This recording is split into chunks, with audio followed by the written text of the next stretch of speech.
Hi, I'm Liam Robertson, 6 foot, brown hair, hazel eyes, Bay Area local hire. Thank you for seeing me. I'm sorry. It's okay. I didn't kill Wellington. I know. Christopher, you have to stay out of trouble, okay? I didn't know I was going to get into trouble.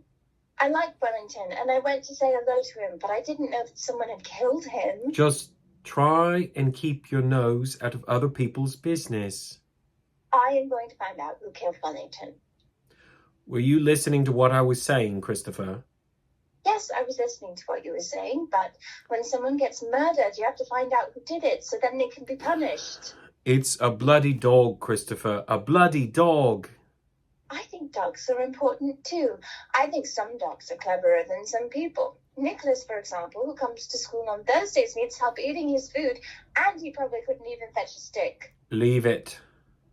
I wonder if the police will find out who killed him and punish the person. I said leave it for God's sake.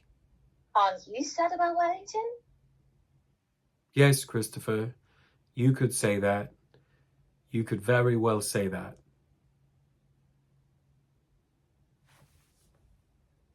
What is this? It's a book I'm writing. Is this true? Did you speak to Mrs. Alexander? Yes. Jesus, Christopher, how stupid are you? What did I tell you, Christopher?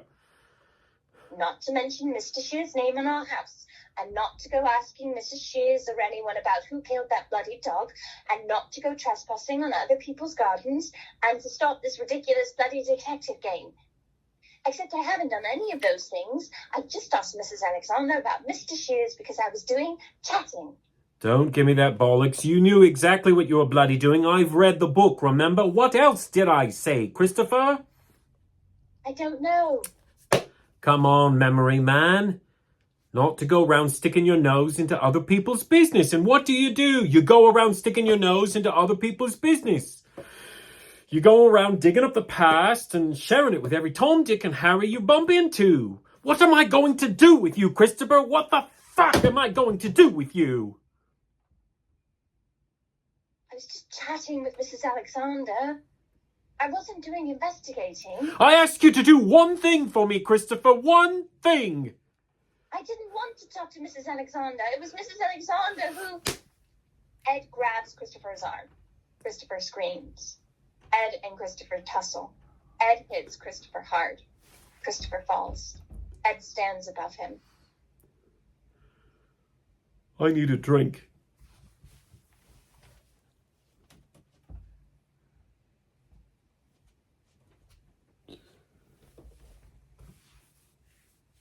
I'm sorry I hit you. I didn't mean to. I love you very much, Christopher. Don't ever forget that. I worry about you because I don't want to see you getting into trouble, because I don't want you to get hurt. Where's my book? Christopher, do you understand that I love you?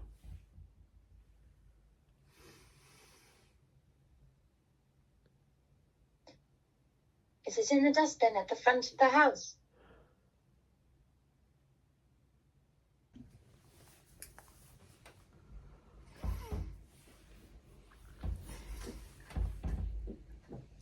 Look, maybe I shouldn't say this, but I want you to know that you can trust me.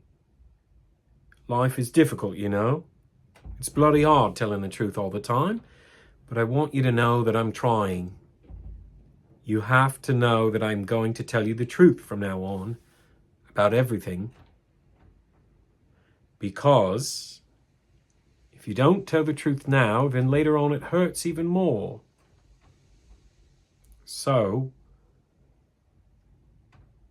I killed Wellington, Christopher. Just let me explain. When your mum left, Eileen, Mrs. Shears, she was very good to me. She helped me through a very difficult time, and I'm not sure I would have made it without her. Well, you know how she was around here most days, popping over to see if we were okay. If we needed anything, I thought... Well, Christopher, I'm trying to keep this simple. I thought we were friends, and I guess I thought wrong. We argued, Christopher, and she said some things I'm not going to say to you because they're not nice, but they hurt. But I think she cared for that bloody dog more than for us.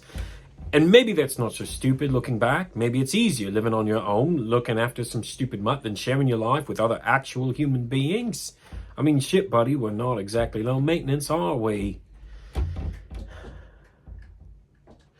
Anyway, we had this fight, well, quite a few fights to be honest, and after this particularly nasty little blowout, she chucked me out of the house. And you know what that bloody dog was like. Nice as pie one moment, roll over, tickle its stomach, sink its teeth into your leg the next.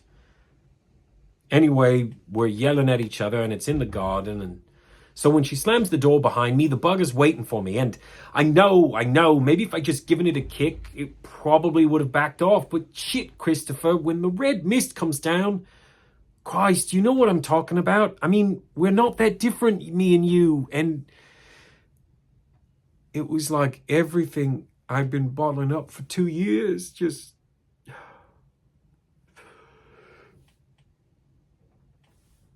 I promise you, I never meant for it to turn out like this.